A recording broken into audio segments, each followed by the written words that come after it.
Corona की तस्वीर हर दिन वक्त के साथ और डरावनी होती जा रही है। कोरोना मीटर हर दिन नए रिकॉर्ड बना रहा है और अब ये 11 लाख के पार चला गया है। ऐसे में सबसे ज्यादा जरूरत कोरोना की वैक्सीन की है। कैसे कंट्रोल होगा कोरोना और कब आएगी आखिर वैक्सीन? इस पर बात करने के लिए हमारे साथ आज एक बहुत ही खास मेहमान है। एम्स के डायरेक्टर रणदीप गुलेरिया साहब इस वक्त हमारे साथ जुड़ चुके हैं।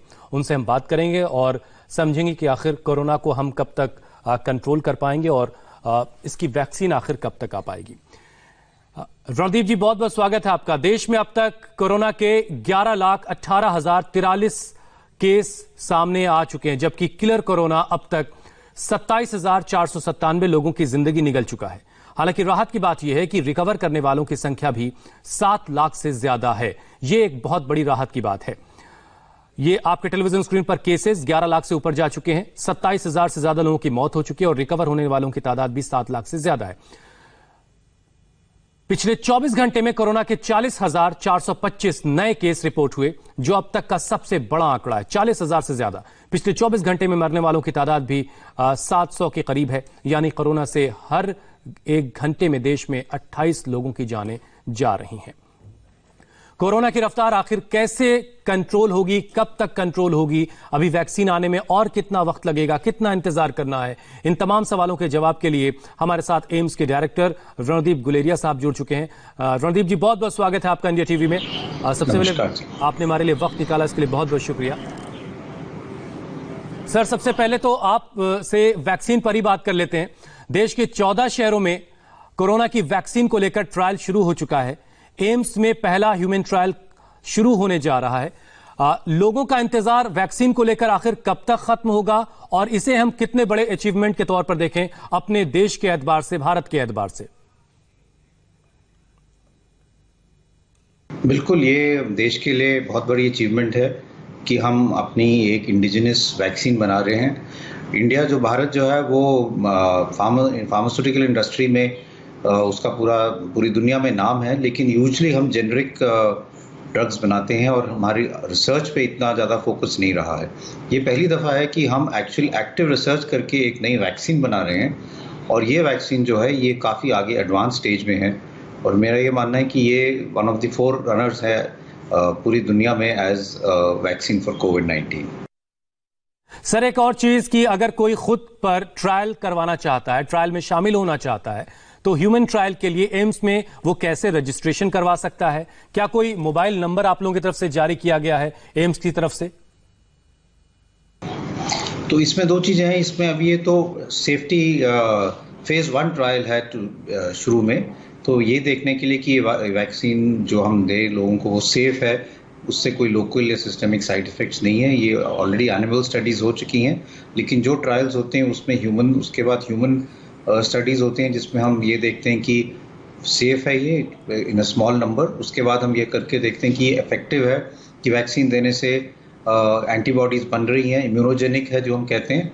उसके बाद ये देखते हैं कि इससे इन्फेक्शन में प्रोटेक्शन मिल रहा है, कि जो लोग एक्सपोज हो रहे हैं उनमें इस वैक्सीन जिनको लगा है उनको इन्फेक्शन नहीं हो रहा है।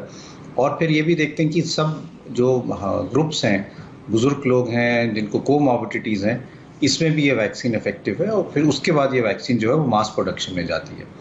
तो इसके लिए जो हेल्दी लोग हैं, जो इस क्राइटेरिया में फिट करते हैं कि वो उनको और कोई प्रॉब्लम नहीं है और वो वॉलंटियर करते हैं, वो उस नंबर के थ्रू एम्स में रजिस्टर कर सकते हैं। उनकी स्क्रीनिंग के बाद उनको हम वैक्सीन लगा के एज वॉलंटियर्स इनरोल करेंगे। तो हमारी यही कोशिश है कि ये कुछ दिनों में ही पूरा हो जाए। अगर वी गेट गुड नंबर, सो ये सैंपल साइज पे कलेक्ट मैटर करता है कि कितने लोग आप जल्दी से जल्दी रिक्रूट कर पाएं। अगर हम जल्दी से जल्दी कुछ दिनों में ही ये लोग काफ़ी लोग रिक्रूट कर पाएं, फिर कुछ दिन के लिए उनको फॉलो अप करके देखना है कि उनको कोई साइड इफेक्ट्स तो नहीं हो रहे। तो ये कुछ दिनों में या कुछ हफ्तों में हो सकता है। उसके बाद साथ ही में हम दूसरा फेज जो है कि इसकी इम्यूनोजेनिसिटी वो भी साथ साथ ही टेस्ट करके देखेंगे। यूजुअली जो हम वैक्सीन ट्रायल्स करते हैं उसमें हम इन सीक्वेंस ये ट्रायल करते हैं कि आप पहले एक चीज़ देखी, फिर ये ठीक रहा, उसके बाद आपने दूसरी चीज़ देखी और ऐसे ऐसे आगे बढ़े, क्योंकि इसमें काफ़ी इन्वेस्टमेंट की ज़रूरत पड़ती है। लेकिन क्योंकि हमें ये वैक्सीन ज़्यादा जल्दी चाहिए और हम इस रेस में लगे हुए हैं, ये सारी चीज़ें हम पैरेलल में कर रहे हैं। कि आप ये भी साथ साथ साइमल्टेनियसली आप उसकी सेफ्टी भी देखो, साथ साथ उसकी इम्यूनोजेनिसिटी भी देखो, और साथ में अपनी तैयारी भी रखो कि हम मैन्युफैक्चरिंग कैसे कर पाएंगे मास में अगर ये वैक्सीन इफेक्टिव पाई जाती है। तो ये पूरा प्रोसेस कंप्रेस करने की कोशिश की जा रही है जिससे ये जल्दी हो जाए और बिल्कुल। वैक्सीन हम भारत में जितना जल्दी हो सके उतने हम सब लोगों को मिल पाए। कम से कम वक्त में हमें वैक्सीन हासिल करनी, इसीलिए बहुत सारी चीजों को एक साथ करने की बात डॉक्टर रणदीप कर रहे हैं। रणदीप साहब, एक चीज और है कि इंटरनेशनल अखबार जो हैं वो भारत में इन्फेक्शन के केसेस को लेकर के बहुत से सवाल उठा रहे हैं, लेकिन अच्छी बात यह है कि मौत का जो फीसद है वो बहुत कम है। लेकिन इसकी वजह क्या आप देख रहे हैं? तो उसके कई कारण हो सकते हैं। पहली बात तो ये बात सही है कि हमारी मोर्टेलिटी बहुत कम है, और इसके कुछ कारण ये हो सकते हैं कि हमारे में कुछ इनहेरेंट इम्यूनिटी है। एक जो साइंटिफिक पेपर्स में एक ये भी चर्चा हो रही है कि शायद इस कोरोना का एक और वेरिएंट जो कई सालों से एक माइनर कोल्ड एंड कॉफ करता है, वो साउथ एशिया में और साउथ ईस्ट एशिया में पहले भी वायरस सर्कुलेट कर रहा था, और इसलिए अब थोड़ी हद तक सब लोगों को इम्यूनिटी थी, इसलिए केसेस इतने सिवियर नहीं हो रहे। कुछ लोग ये भी मानते हैं कि जो हमें BCG वैक्सीन मिलती है बचपन से, वो भी वायरस के अगेंस्ट प्रोटेक्ट कर रही है, and that is providing protection. एक थ्योरी ये भी है कि शायद वायरस जो इंडिया में आया है यूरोप से, वो थोड़ा म्यूटेट कर गया और शायद it is more infectious but less severe. लेकिन इसमें अभी भी साइंटिफिक रिसर्च हो रही है कि इसमें क्या कारण हो सकता है। एग्जैक्ट कॉज नहीं पता। हमारे केसेस बढ़ इसलिए रहे हैं क्योंकि हमारी पॉपुलेशन ज़्यादा है। अगर हम केसेस पर मिलियन देखें कि तो उसके हिसाब से हमारे केसेस एक्चुअली कम है। एब्सोल्यूट नंबर में हमारे केसेस ज़्यादा हैं, पर ये हमें ध्यान रखना पड़ेगा कि यूरोप के कई देश मिल जाते हैं तो भारत बनता है। बिल्कुल। तो इसलिए अगर हम ये कहें कि इस कंट्री में इतने केसेस हुए और हमारे में इतने हुए, तो एक्चुअल केसेस पर मिलियन पॉपुलेशन अगर हम देखें तो हमारे केसेस भी जितनी आबादी है उसके एतबार से ही देखा जाएगा, उसी हिसाब से आप कह रहे हैं। लेकिन रणदीप साहब, आप जो हैं, जो एक्सपर्ट कमेटी है जो कोरोना के मामलों पर नजर रखती है, आप खुद उसका एक हिस्सा हैं, तो जो एक दावा किया जा रहा है कि मौत के आंकड़े छिपाए जा रहे हैं, रणदीप जी, इसमें कितनी सच्चाई, इसमें कितना दम है? ये बात सही नहीं है, क्योंकि अब हमारे कई सर्वेलेंस के मैकेनिज्म्स हैं। एक मैकेनिज्म जैसे आपने कहा कि डेथ्स हैं, दूसरा मैकेनिज्म है देखने के लिए कि हम हर एक एरिया में टेस्ट कितने कर रहे हैं, और जहां जहां ऐसा लगता है कि टेस्टिंग कम हो रही है, केसेस मिस हो सकते हैं, वहां पे स्टेट गवर्नमेंट का, सेंट्रल गवर्नमेंट का पूरा जोर है कि वहां टेस्टिंग बढ़ाई जाए, चाहे वो रैपिड एंटीजन टेस्टिंग किट हो या RT-PCR बेस्ड किट्स हो, जिससे कोई केस मिस ना हो। क्योंकि एक तो नंबर्स है, दूसरा है कि जो भी केस मिस होगा वो आगे जाके इन्फेक्शन और लोगों में फैलाएगा, और एक व्यक्ति 3 लोगों में फैलाएगा, उससे 9 लोगों में आगे फैलेगा, और ये एक्सपोनेंशियल ग्रोथ हो सकता है। इसलिए केसेस डिटेक्ट करना बहुत ज़रूरी है, क्योंकि तभी हम इस इन्फेक्शन से कंट्रोल कर पाएंगे।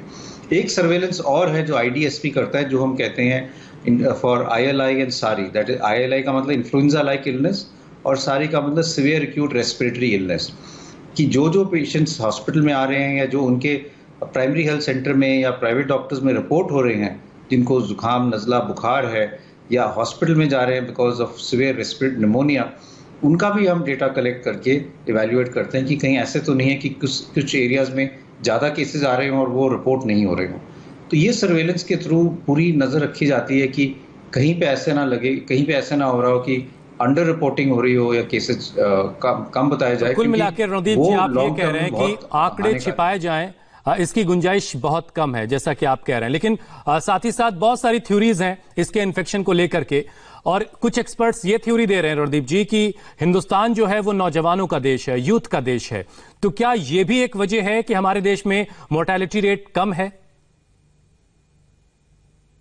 हाँ, एक ये भी थ्योरी है कि एवरेज एज जो है इंडिया में वो रिलेटिवली यंग है, और ये इटली और फ्रांस में था कि जो ज़्यादा डेथ्स हुई, मोर्टेलिटी जो ज़्यादा हुई, वो 70 और 80s के जो एज में ओल्ड एज होम में लोग थे, उनमें भी ज़्यादा पाई गई। एक हमारे भारत में एक और अच्छी ये परंपरा है कि हम जो बुजुर्ग लोग हैं, वो घर में हमारे साथ ही रहते हैं, कोई ओल्ड एज होम्स नहीं है। तो ये कई दफ़ा वहाँ देखा गया कि अगर इन ओल्ड एज होम्स में इन्फेक्शन फैल गया, तो सारों जो वहाँ पे लोग इकट्ठे रह रहे थे, एल्डरली जो रह रहे थे, उनको इन्फेक्शन हुआ, और वो एकदम मोर्टेलिटी वहाँ पे बहुत ज़्यादा हो गई। तो ये एक हमारे लिए एक प्रोटेक्शन का एक मैकेनिज्म है कि एल्डरलीज जो हैं वो खुद हम सब लोग उनकी देखभाल कर रहे हैं, उनको बाहर नहीं जाने दे रहे, और लेकिन उनमें इन्फेक्शन इतना नहीं रणदीप होने जी, दे हालांकि आप बता चुके हैं कि आंकड़े छिपाए नहीं जा रहे, लेकिन फिर भी एक चीज है कि ये बात कही जा रही है, थ्योरी दी जा रही है कि भारत में कोरोना वायरस संक्रमण का जो आंकड़ा है वो 11 लाख का पार कर चुका है। लेकिन गनीमत इस बात की है कि हमारा रिकवरी रेट बहुत अच्छा है, बहुत बेहतर है। ऐसे में कोविड-19 के खिलाफ हमारी लड़ाई, हिंदुस्तान की लड़ाई किस हद तक आपको कामयाब दिखती है? मेरा ये अंदाजा है कि हम काफी, या मैं तो कहूँगा बहुत आगे तक सफल है।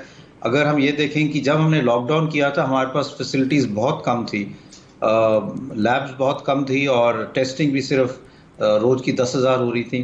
अब हमारे पास 12,000 से ज़्यादा लैब्स हैं जो कोविड का टेस्ट कर सकती हैं। 3.5 लाख से ज़्यादा हम रोज टेस्ट कर रहे हैं। तब हमारे पास हॉस्पिटल्स का बड़ा चैलेंज था, अब हमारे पास कोविड केयर सेंटर्स हैं, कोविड हॉस्पिटल्स हैं, कोविड आईसीयूज हैं, डेडिकेटेड फैसिलिटीज़ हमने तैयार की हैं। हमारी नॉलेज भी इसमें बढ़ी है, तो हमारे ट्रीटमेंट प्रोटोकॉल्स भी चेंज हुए हैं। पहले हमें इतना बीमारी के बारे में पता नहीं था, अब हमें ये पता चला है कि इसमें सिस्टेमिक इफेक्ट्स ज़्यादा होते हैं, क्लॉटिंग ज़्यादा होती है, तो हम जल्दी एंटीकोगुलेंट्स दे देते हैं। ये पता चला कि स्टीरॉयड्स इससे इफेक्टिव है, तो हम स्टीरॉयड्स अब दे रहे हैं। और कई नई दवाइयाँ भी पिछले कुछ हफ्तों में या महीनों में आई हैं, तो मैनेजमेंट स्ट्रैटेजी भी उस हिसाब से इम्प्रूव हुई है, और ये सारा हमारे मोर्टेलिटी में रिफ्लेक्ट करता है कि हमारी मोर्टेलिटी कम हुई है। तो मेरा ये मानना है कि हमने काफ़ी प्रोग्रेस की है। एब्सोल्यूट नंबर्स पे हम अगर जाएं तो हमें हमेशा यही लगा कि हमारे केसेस ज़्यादा हैं, लेकिन जैसे मैंने कहा था, जो एंड में रियली मैटर करेगा कि हम कितनी लोगों की जान बचा पाए, और अगर हम ज़्यादा से ज़्यादा अपने भारतवासियों की जान बचा पाएं तो वही मैटर करेगा। यही सबसे बड़ा लक्ष्य भी है कि हम अपने लोगों की जिंदगी आखिर कैसे बचा सकते हैं, और उसी में आप लोग लगे हुए हैं। सर, हम पिछले कुछ महीनों से या कुछ दिनों पहलों की अगर बात करें तो शहरों में लगातार केसेस ज्यादा आ रहे थे, कई जगहों पर केसेस अप एंड डाउन भी हो रहे थे। लेकिन अगर सिर्फ हम दिल्ली की बात कर लें तो दिल्ली में पहले रोजाना 4,000 3,000 से ज्यादा केसेस रिपोर्ट हो रहे थे, जो घटकर अब 2,000 से कम रह गए हैं। ऐसे में हम ये क्या कह सकते हैं कि केसेस अब कर्व फ्लैट की तरफ आ गए हैं, या हम कह सकते हैं कि केसेस को कर्व फ्लैट करने में हम कामयाब हो रहे हैं? कर्व को फ्लैट करने में हमें काफी हद तक सक्सेस मिली है। कई ऐसे शहर हैं जहां पे हमें लगा था कि केसेस एकदम बहुत ज्यादा होंगे। दिल्ली की ही अगर हम बात करें तो एक दिल्ली में पहले केसेस 4,000 पर डे तक हो गए थे, अब वो घट के 2,000 या 2,000 से कम पर डे हो रहे हैं। तो यहाँ दिल्ली में कुछ हद तक कर्व जो है वो फ्लैट हो गया, डाउनवर्ड ट्रेंड है। लेकिन कई और एरियाज हैं जहाँ पे केसेस कुछ बढ़ रहे हैं, और हमें वहाँ पे अब ज़्यादा जोर देने की ज़रूरत है। तो मेरा ये मानना है कि हमारे यहाँ जो कर्व्स हैं, ये पीक है, वो अलग अलग एरियाज में अलग अलग समय पे आएगा, और हमें सब एरियाज पे फोकस करना है। जहाँ पे कर्व फ्लैट भी हो रहा है या कम हो रहे हैं केसेस, वहाँ पे भी पूरी तरह से फोकस करने की ज़रूरत है। कॉन्टैक्ट ट्रेसिंग, टेस्टिंग, आइसोलेशन वहाँ भी बहुत ज़रूरी है, क्योंकि ये भी देखा गया है कि अगर हम थोड़ी सी ढील दें सोशल डिस्टेंसिंग में या मास्क नहीं लगाने में, और ये सोचें कि अब यहाँ केसेस कम हुए हैं तो हम बैक टू नॉर्मल जा सकते हैं, तो एकदम केसेस वहाँ पे बढ़ जाते हैं, क्योंकि वायरस तो मौका ढूंढ रहा होता है कि हम वो कैसे आगे फैले। तो इसलिए हमें पूरी तरह से सतर्क रहना है। जहाँ पे केसेस बढ़ रहे हैं वहाँ पे तो बहुत ज़्यादा एग्रेसिव होने की ज़रूरत है, कंटेनमेंट जोन्स बनाने की ज़रूरत है।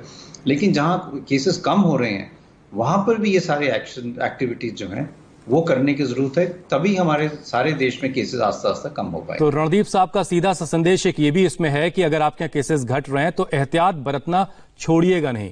रणदीप जी, एक चीज और है, हमारे यहाँ तो बचपन से ही नवजात बच्चों को बीसीजी का टीका लगाया जाता है। हम एक युवा देश हैं, इसकी वजह से भी हमारे यहाँ मोर्टेलिटी रेट कम है, इन्फेक्शन भी कम लोगों को हो रहा है। लेकिन बीसीजी का टीका जो है, ये क्या वायरस से लड़ने में कुछ कारगर हो रहा है? क्योंकि कुछ लोग इस तरह की बातें भी कर रहे हैं कि बीसीजी का टीका जो बचपन में लगा होता है उसकी वजह से भी इन्फेक्शन कम असर कर पा रहा है।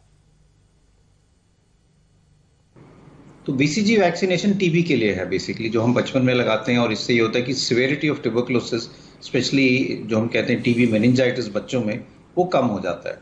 लेकिन पिछले कई सालों से कई लोगों ने रिसर्च करके देखा है कि जो बीसीजी वैक्सीन से इम्यूनिटी मिलती है उसमें कुछ एंटीवायरल एक्शन भी है, और उससे वायरस के से भी प्रोटेक्शन मिलता है, और ये सजेशन है कि उससे कोविड के से भी प्रोटेक्शन मिल सकता है। इसी को देख के लोगों ने एपिडेमियोलॉजिकल रिसर्च की कि जहां जहां लोगों को बचपन से BCG at birth BCG vaccine लगता है, उन एरियाज में कोविड-19 की मोर्टेलिटी कम रही है।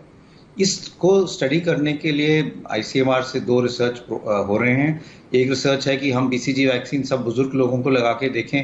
सो एक ट्रायल ऐसा शुरू हुआ है कि एल्डरली में BCG वैक्सीन करें और देखें कि उनमें से कितना प्रोटेक्शन है।